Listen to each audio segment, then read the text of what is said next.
Hello friends, welcome back to my channel. आज हम लोग बात करें बिहार बोर्ड कक्षा 10 की और हिंदी के पार्ट 1 यानी कि जाति प्रथा और श्रम विभाजन, जिसके लेखक है भीमराव अंबेडकर।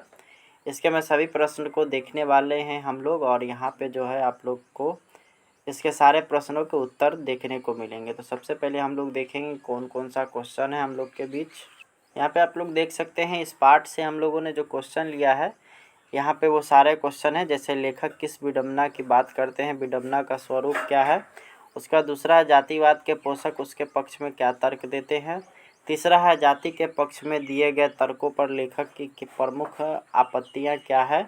चौथा है जाति सामाजिक भारतीय समाज में श्रम विभाजन का स्वाभाविक रूप क्यों नहीं कही जा सकती है। ये सारे क्वेश्चंस को हम लोग, ये जितने भी क्वेश्चंस दिए गए इस पाठ में, सारे प्रश्नों को हम लोग इस वीडियो में देखने वाले हैं और इन सारा का आंसर हम लोग देखेंगे। तो चलिए स्टार्ट करेंगे वीडियो और देखना शुरू करेंगे।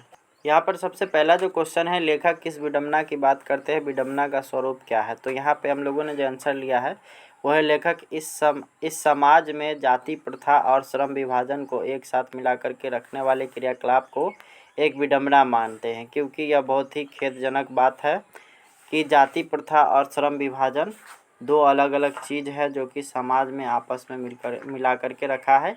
लेखक इसी विडंबना को बताते हैं। तो ये हो गया आपका पहला सवाल का आंसर। दूसरा है जातिवाद के पोषक के इसके पक्ष में क्या तर्क देते हैं। तो वे कहते हैं कि समाज को कार्यकुशल बनाने के लिए सामाजिक विभाजन आवश्यक है। चूँकि सामाजिक विभाजन जाति प्रथा से ही संभव है, इसलिए समाज को सभ्य बनाने हेतु जाति प्रथा आवश्यक है।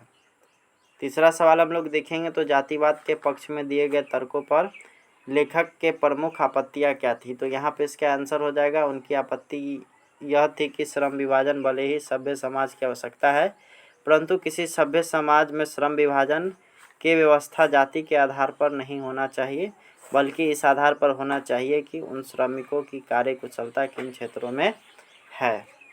आगे की तरफ हम लोग चलेंगे तो यहाँ पे जाति भारतीय समाज में श्रम विभाजन का स्वाभाविक रूप क्यों नहीं कही जा सकती है। तो क्योंकि जब हम जाति प्रथा को श्रम विभाजन से जोड़ते हैं तो चारों ओर हमें बेरोजगारी देखने को मिलेगी, साथ ही समाज के युवाओं का विकास रुक जाएगा और लोगों में सामाजिकता देखने को नहीं मिलेगी।